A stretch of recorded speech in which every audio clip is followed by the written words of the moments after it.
সন্তান যতই খারাপ হোক না কেন,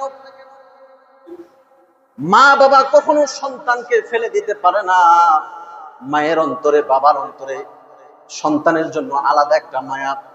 যার কারণে তো আমরা, আরে ভাই, এগুলো ইতিহাস বাদ দিলাম, নিজের চোখে যে দৃশ্যগুলো দেখতেছি, অনেক ঘটনা পাওয়া যায়। মা বাবা ছোট্ট রেখে, সন্তান ছোট্ট রেখে বাবা দুনিয়া ছেড়ে বিদায় নিয়ে নেয়, মা বিধবা হয়ে যায়, সন্তানটা এতিম হয়ে যায়। কত বিধবা মায়ের ইতিহাস দেখলাম, সন্তানের মুখের দিকে তাকায়া নিজের জীবন ও যৌবন পুরাটাই নষ্ট করে দেয়, সন্তানের মুখের দিকে তাকায় অন্যত্র আর সংসার করে না।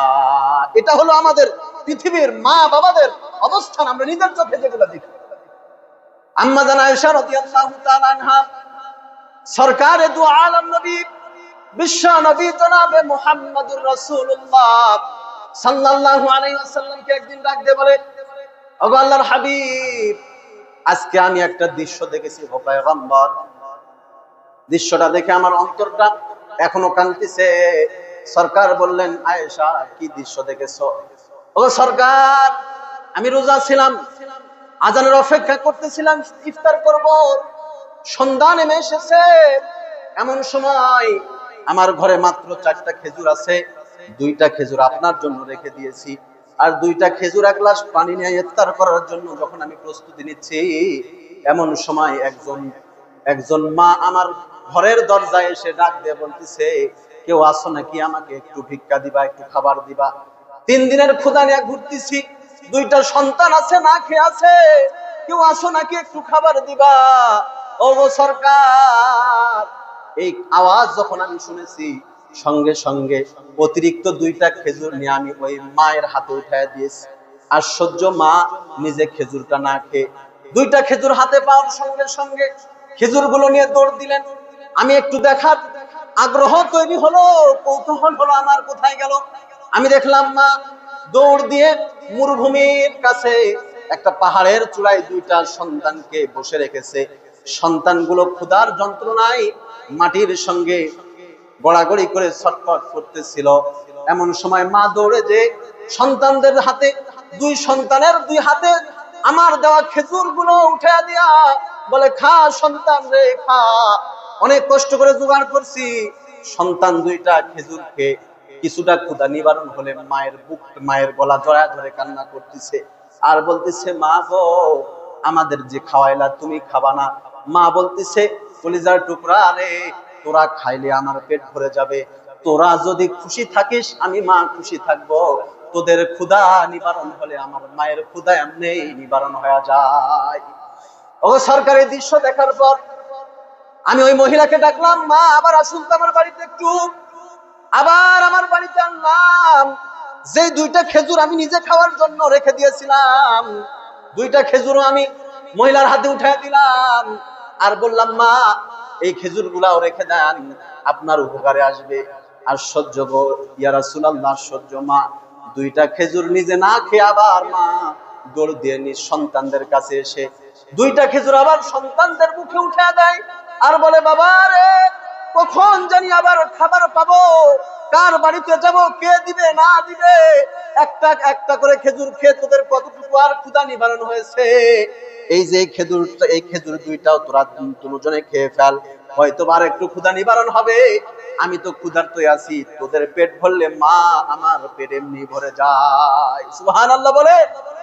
মায়ের এই যে দৃশ্য দেখে আম্মা জান আয়েশা রাদিয়াল্লাহু তাআলা আনহা বলেন, ইয়া রাসূলুল্লাহ, মায়ের ভালোবাসা যে এমন হতে পারে আমি আগে কখনো বুঝি নাই। মা যে সন্তানদেরকে এই পরিমাণে মহব্বত করতে পারে, এটা হুব্বে তাবেঈ, ন্যাচারাল ভালোবাসা। কখনো মায়ের ভালোবাসা, বাবার ভালোবাসা, এটা কখনো লোক দেখানো ভালোবাসা হয় না। সন্তানরা নিজে খাওয়ায়া মা না খেয়ে থাকে, এটা হলো মা এবং বাবার ভালোবাসা। সম্মানিত উপস্থিতি, এই জন্যই তো আল্লাহ রাসূল সাল্লাল্লাহু আলাইহি ওয়াসাল্লামের কাছে একজন সাহাবী আসলেন, এসে বললেন, ইয়া রাসূলুল্লাহ, আমি আগে, আমার কাছে আমার হকটা আগে বেশি কে পায়, মা না বাবা?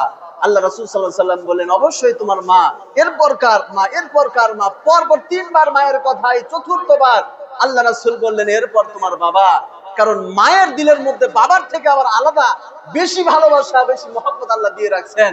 যার কারণে তো ফকিরা মাসআলা লিখেছেন যে কোন সন্তান যদি মা বাবার আগে ইন্তিকাল করে দুনিয়া ছেড়ে বিদায় নাই, ওই মা ওই বাবা মা বেঁচে থাকা অবস্থায় বাবা আপন সন্তানের গোসল দিতে পারবে, কাফন পরা সন্তানের লাশটা নিজের কাঁধে নিয়ে কবর পর্যন্ত যেতে পারবে, কবরে নিজের সন্তানের লাশটা নিয়ে নামতে পারবে। কিন্তু পৃথিবীর এমন কোন মা নাই যে মা নিজ সন্তানকে গোসল দিয়া আবার সন্তানের লাশটা নিজের কাঁধে বহন করে কবর পর্যন্ত যাওয়ার পরে নিজের সন্তানের লাশটা নিয়ে কোলে নিয়ে কবরে নেমে আবার কবর থেকে উঠে আসবে। পৃথিবীর এমন কোন মায়ের এই শক্তি নাই, এই জন্য এটাকে নাজায়েজ করা হয়েছে। সম্মানিত উপস্থিতি, মায়ের হক আগে, মায়ের হক আগে। এই কারণেই তো আল্লাহ রাসূল বলেছেন, হে দুনিয়ার মানুষরা, জান্নাত পেতে চাও, কোথায় জান্নাত খুঁজতেছো? তোমাদের মা বাবার পায়ের নিচে, মায়ের নিচে জান্নাত খোঁজো। পীরের পায়ের নিচে জান্নাত নাই, উস্তাদের পায়ের নিচে জান্নাত নাই, নেতার পায়ের নিচে জান্নাত নাই। জান্নাত যদি পেতে চান তাহলে মায়ের পায়ের নিচে জান্নাত খুঁজতে হবে। মা বাবাকে কাঁদায় নয়, মা বাবাকে সর্বক্ষণ হাসি খুশি রেখে মা বাবার সন্তুষ্টি অর্জনের মধ্যে আছে জান্নাত। বলেন না সুবহানাল্লাহ। সম্মানিত উপস্থিতি, এমনকি আল্লাহ রাসূল সাল্লাল্লাহু আলাইহি ওয়াসাল্লাম হাদিসের মধ্যে বলেছেন, কোন সন্তান যদি আপন মা বাবার দিকে নেক নজরে তাকায়, আল্লাহ তাআলা তাহাকে কবুল হজের সওয়াব দান করবে। বলেন না সুবহানাল্লাহ। একটু আরো জোরে বলেন না সুবহানাল্লাহ। ভাই, কিসের সওয়াব দান করবে? কবুল হজের সওয়াব। আপনাদের যাদের হজ করার সামর্থ্য নাই, টাকা পয়সা নাই, সুযোগ নাই, আপন মায়ের দিকে তাকান, নেক নজরে বাবার দিকে তাকান। মুফতি শফি রহমাতুল্লাহ আলাইহি, বর্তমান জাস্টিস তকি উসমানী দামাত বারাকাতুম আলিয়া, পাকিস্তানের সবথেকে বড় আলেম, এমনকি বলা হয় যে পুরা বিশ্বের মধ্যে সবথেকে বড় মুফতি উনি এখন, জাস্টিস তকি উসমানী। উনার বাবা, উনি বলেন, উনার কিতাবের মধ্যে উনি লিখেছেন যে আমার বাবা মুফতি শফি রহমাতুল্লাহ আলাইহি, উনি যখন অসুস্থ হলেন, অসুস্থ হওয়ার আগ মুহূর্তে আমরা দুই ভাই তকি উসমানী, রফি উসমানী, আমরা নিয়ত করেছি যে আমরা হজ্জে বাইতুল্লাহ যাব, হজ করার জন্য। হঠাৎ বাবা অসুস্থ, বাবা অসুস্থ হওয়ার কারণে আমরা হজের টিকিট ক্যান্সেল করে ফেললাম, হজের যাত্রা বন্ধ, আর গেলাম না। যখন আমার বাবা যখন সুস্থ হলো, সুস্থ হওয়ার পর বাবা আমাদেরকে বলতেছে, দুই ভাইকে, যে বাপরে, তোরা যে হজে যাওয়ার নিয়ত করছিলি, টাকা পয়সা জমা দিলি, তোরা হজে গেলি না? বলে বাবা, সন্তানরা বলতেছিল, বাবা হজে যে কি করব, আপনি তো অসুস্থ, রাসূলের হাদিস প্রমাণ করে আপনার যদি সেবা যত্ন করতে পারি, আপনার যদি ঠিক মতো দেখভাল করতে পারি, আপনার দিকে নেক নজর তাকালেই তো হজের সওয়াব পাওয়া যায়। হজ তো অনেক পরে, আপনাকে কি ফেলে রেখে যাওয়া যায় নাকি? বলেন না সুবহানাল্লাহ। জাস্টিস তকি উসমানী বলেন, আমাদের বাবা আমাদের দুই ভাইকে জড়ায় ধরে এমন কান্না, আমাদের কই দিন একটা কথা বলছিল যে বাপরে, আমার অসুস্থতার জন্য, আমার চিকিৎসার জন্য তোরা হজ করস নাই, এমন একটা সময় আসবে এতবার আল্লাহ তোদেরকে দিয়ে হজ করাবে, তোদের সংখ্যাই মনে থাকবে না, হজের সংখ্যা। জাস্টিস তকি উসমানী বলেন, সত্যি করে বলতেছি যে আমরা যে কতবার হজ করছি এর সংখ্যা এখন আমরা স্মরণ করতে পারি না। আল্লাহ আমাদেরকে কবুল করছে, কারণ বাবা মায়ের দোয়া, আল্লাহু আকবার, তারা তো মুস্তাজাব, তাদের দোয়া কবুল হয়ে যায়। বাবা মায়ের দোয়ার পিছনে কোনো পর্দা থাকে না, সরাসরি আল্লাহর কাছে চলে যায় বাবার দোয়া। আল্লাহু আকবার। জগৎ বিখ্যাত মুফতি জাস্টিস তকি উসমানী দামাত বারাকাতুম আলিয়া, এই জন্য কোন সময় তো মায়ের খেদমত আগে জরুরি হয়ে যায়, ফরজ বিধানের আগেও। রাসূলের জামানায় সাহাবীর মা অসুস্থ, যুদ্ধ সংগঠিত, জিহাদে যেতে হবে, আল্লাহ রাসূল বলতেছে, না, এখন যুদ্ধের চাইতে তুমি তোমার মায়ের খেদমত করো, এটা আগে। আল্লাহ রাসূল সাল্লাল্লাহু আলাইহি ওয়াসাল্লামের প্রতি ঈমান এনেছে আইসুল কারনি। বিধান হলো, কেউ ঈমান আনার পরে যদি রাসূল বেঁচে থাকে, তাহলে তার প্রথম কাজ হলো আল্লাহ রাসূলের সঙ্গে সাক্ষাৎ করা, আল্লাহ রাসূলের জিয়ারত করা। আইসুল কারনি রহমাতুল্লাহ আলাইহি, উনি ঈমান আনার পরে আল্লাহ রাসূল সাল্লাল্লাহু আলাইহি ওয়াসাল্লামকে চিঠি লিখেছেন, ইয়া রাসূলুল্লাহ, আমি আপনার সঙ্গে সাক্ষাৎ করতে চাই, আমি ঈমান এনেছি, কিন্তু আমার মা অসুস্থ। আল্লাহ রাসূল বললেন, আমার সাক্ষাৎ পরে হবে, বেঁচে থাকলে এখন তুমি তোমার মায়ের সেবা করো। সুবহানাল্লাহ। এত দামি হয়েছে মায়ের সেবা করে। পরবর্তীতে আল্লাহ রাসূল দোয়া করে গেছেন এবং বলে গেছেন সাহাবীদেরকে, আইসুল কারনি যখন মদিনায় আসবে, তোমরা তার কাছে দোয়া চেও, কারণ মায়ের খেদমত করার কারণে আল্লাহর কাছে এমন কবুল হয়েছে যে তার জবান দিয়ে যা দোয়া করবে আল্লাহ তাই কবুল করে নেবেন। আল্লাহ রাসূল এত মহব্বত করছেন আইসুল কারনিকে, নিজের জুব্বা মুবারক হাদিয়া দিয়ে গেছে। সম্মানিত উপস্থিতি, এই তো হলো মা বাবার মহব্বত, মা বাবার ভালোবাসা। পৃথিবীর কোন মা বাবা সন্তানের খারাপ চায় না, যদিও মা বাবা খারাপে থাকে, যদিও মা বাবা অভাবে থাকে, কষ্ট থাকে, সন্তান মা বাবাকে ত্যাগ করেছে, দেখে না, মা বাবাকে আলাদা করে দিয়েছে, কিন্তু মা বাবা কখনো সন্তানের খারাপ চায় না। উনি ওনার একটি কিতাবের মধ্যে একটি ঘটনা বর্ণনা করেছেন। এক মা এবং বাবা এক সন্তানকে অভাবী সংসার, একটু সংসারের সচ্ছলতার জন্য সন্তানকে বিদেশ পাঠিয়েছে। অনেক আগের ঘটনা, যে জামানায় চিঠির জামানা ছিল। সন্তানকে যখন বিদেশ পাঠিয়েছে, সন্তান তো বিদেশে যাওয়ার পর বছর কয়েক যাওয়ার পর টাকা পয়সা কামাই করছে, এরপর সুযোগ সুবিধা বুঝে বিদেশি একজন মেয়েকে বিয়ে করে ফেলছে, আর দেশে আসে না, খোঁজ খবর আর নেয় না, চিঠিতে আদান প্রদানও বন্ধ হয়ে গেছে। সন্তান একেবারে মা বাবাকে যেন ভুলে গেছে। 2 যুগ পার হয়ে গেছে, আর মা বাবার খবর নাই। কিতাবের মধ্যে এসেছে এই যে দীর্ঘ সময় 2 যুগ মা বাবার আর খোঁজ নাই। বাবা তো বয়সের ভারে বার্ধক্য হয়ে অসুস্থ হয়ে পড়ছে। অসুস্থতার চিকিৎসা করানোর জন্য অনেক টাকা খরচ করে ফেলেছে। এক পর্যায়ে নিজের যতটুকু সম্পদ ছিল, অসুস্থতা সারানোর জন্য, চিকিৎসার জন্য সব সম্পদ গুলো বিক্রি করে দিয়েছে।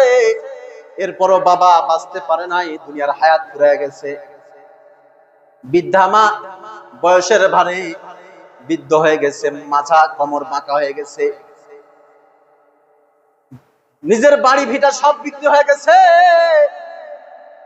গ্রামের অন্য একজন মানুষের কুঠরি একটা ছোট্ট ঘরে থাকার ব্যবস্থা হয়েছে। ক্ষুধার যন্ত্রণায় নিজের জীবন বাঁচানোর জন্য ভিক্ষার ঝুলি কাঁধে নিয়েছে। সন্তানের খবর নাই, মা বাবাকে ভুলে গিয়েছে। তো আল্লাহর আযাব এসে গেছে। এই দিক দিয়ে আল্লাহ তাআলার আযাব এসে গেছে। নওজোয়ান যুবক সন্তান বিদেশের ভূমিতে নতুন স্ত্রী নিয়ে সংসার করতে করতে এক পর্যায়ে আল্লাহর আযাব এসে গেছে। অসুস্থ হয়েছে, নিজের যৌবন হারায় ফেলছে। যুবক মানুষের যৌবন হারায় গেলে আর দাম কি থাকে? স্ত্রীও বাড়ি থেকে তাড়ায় দিয়েছে, শ্বশুরালয় থেকে তাকে বের করে দেওয়া হয়েছে। টাকা পয়সা যতটুকু ছিল আত্মসাৎ করা হয়েছে। যাওয়ার আর কোনো জায়গা নাই। স্মরণ হয়েছে, হায়রে ওই মা বাবা দেশে রেখে আসছিলাম, তারা যদি আমাকে আবার গ্রহণ করে। কষ্ট করে নিজ দেশে আবার ফিরছে, নিজের গ্রামে গেছে। যাওয়ার পর নিজ জন্মভূমি, নিজের বাড়িতে, নিজের বাড়ির এরিয়ায় যখন গেছে, দেখে ওইখানে আর কোনো বাড়ি নাই, ভিটা নাই। আঙ্গুরের বাগান দেখে, আঙ্গুরের বাগানের মধ্যে একজন মালিক কাজ করতেছে। ডাক দেয়া বলতেছে, ভাই রে, এখানে যে একটা বাড়ি ছিল, আঙ্গুরের বাগান কোথায় থেকে আসলো? লোকটা বলতেছে, লম্বা ইতিহাস।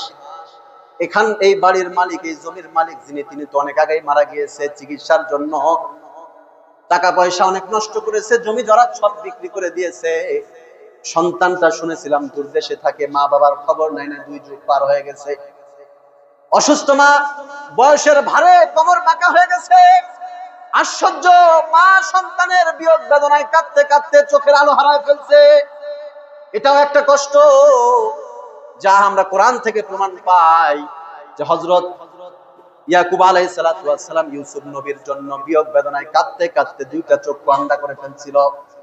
এই মা সন্তানের বিয়োগ বেদনায় 2টা চোখের আলো হারায় ফেলছে। বলে, কি বলেন?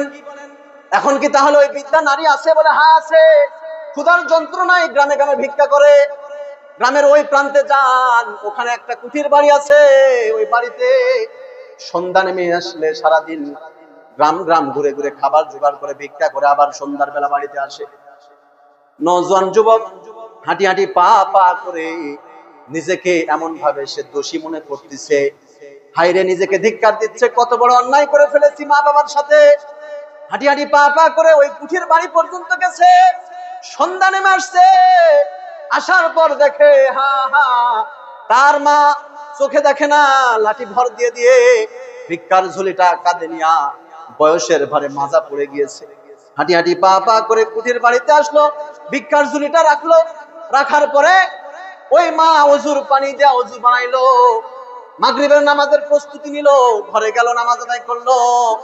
সন্তানটা অন্যায়ের জন্য সাহস পায় না, এতটাই অন্যায় বোধ নিজের কাছে তৈরি হচ্ছে। বিয়োগ বেদনায় এমন অন্তর ভেঙে গেছে, কেমনে আমি আমার মায়ের সামনে দাঁড়াবো? মা এবার মাগরিবের নামাজ পড়লো, মুসল্লায় যায়, নামাজের মুসল্লায় বসে মা এবার দুইটা হাত তুলে আল্লাহকে ডাক দেয়া বলতেছে, ও আল্লাহ, আপনি আমার স্বামী হারাই নিয়ে গেছেন, স্বামীকে হারাই ফেলছি, সম্পদ হারাই ফেলছি, নিজের যৌবন বয়স হারাই ফেলছি, চক্ষু হারাই ফেলছি। ও আল্লাহ, আমার কোনো আফসোস নাই, কিন্তু 2 যুগ আগে যে সন্তানকে হারাই ফেললাম, ওই সন্তানকে কি আর একটা বার ফিরায় দিবেন না গো আল্লাহ? ও আল্লাহ, কামাই রুজি খাওয়ার আশা নাই, আমি ভিক্ষা করে প্রয়োজন আমি আমার সন্তানকে খাবার খাওয়াবো, কিন্তু গো আল্লাহ, আমার যে বয়স হয়ে গিয়েছে, কোন দিন যেন দুনিয়া ছেড়ে আমি উধাও হয়ে যাই, মৃত্যুর ডাক এসে যাবে, আমাকে কবরে দাফন করানোর জন্য আমার নিজের আপনজন বলতে কেউ নাই। ও আল্লাহ, আমার সন্তানদের আরেকটা বার ফিরায়া দাও, আমার সন্তানের হাতের মাটি আমি চাই, সন্তান যেন আমাকে কবরে নামাতে পারে। ও আল্লাহ, এমন দোয়া যখন করছে, সন্তানের মধ্যে একটু সাহস জেগেছে, দৌড় দিয়া ঘরের মধ্যে ঢুকছে, চিৎকার দিয়ে বলে, মা গো, আমি আসছি, আমি তোমার সন্তান। মা সন্তানকে জড়ায় ধরছে, আদর করছে। সম্মানিত উপস্থিতি, মা বাবার ভালোবাসা তো এমন ভালোবাসা, আমি আলোচনার এই শেষ প্রান্তে এতটুকু আপনাদেরকে বলতে চাই, এখানে আপনারা অনেকে উপস্থিত হয়েছেন, অনেকে আপন মা বাবাকে হারিয়ে ফেলছেন, এখানে অনেকে কেউ মাকে হারিয়ে ফেলেছেন, কেউ বাবাকে হারিয়ে ফেলেছেন। একটু স্মরণ করেন তো ওই দিনের স্মৃতিগুলো, যখন আপনার মা বাবা বেঁচে ছিল।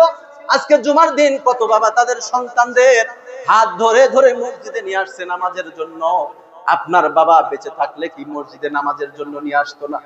মা বেঁচে থাকলে কি পাঞ্জাবি পরায়, গোসল করায়া, মাথায় তেলটা দিয়া, সুন্দর করে চিরুনি দিয়া, মাথার চুলগুলো আশ্রয়া দিয়া, রঙিন পোশাক পরা দিয়া, বাবার সঙ্গে পকেটের মধ্যে 2টা টাকা দিয়া মসজিদে কি পাঠাইতো না?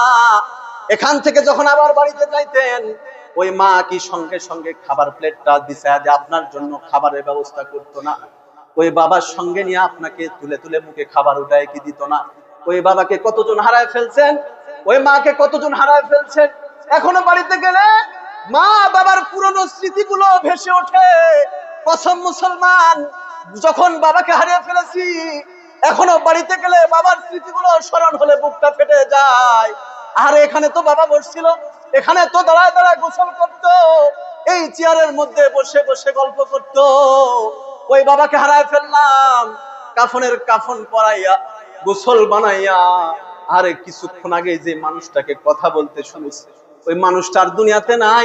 কাফনের কাফন পরালাম, গোসল করাই দিলাম, নিথর বডি কথা আর বলতে পারে না, কবরে দাফন করে দিলাম, আর বাবা বলতে পারি না।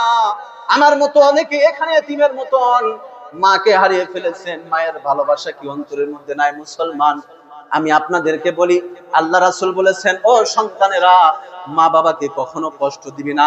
মা বাবার পায়ের নিচে সন্তানের জন্য বেহেশত। আবার শুধু বেঁচে থাকা অবস্থায় নয়, মা বাবা মারা গেলে মা বাবার আরো কিছু হক সন্তানদের জিম্মায় থেকে যায়। এই হকগুলো আদায় করতে রাসূল আমাদেরকে অর্ডার করেছেন। সম্মানিত উপস্থিতি, বেঁচে থাকতে তো মা বাবার খেদমত করবেন।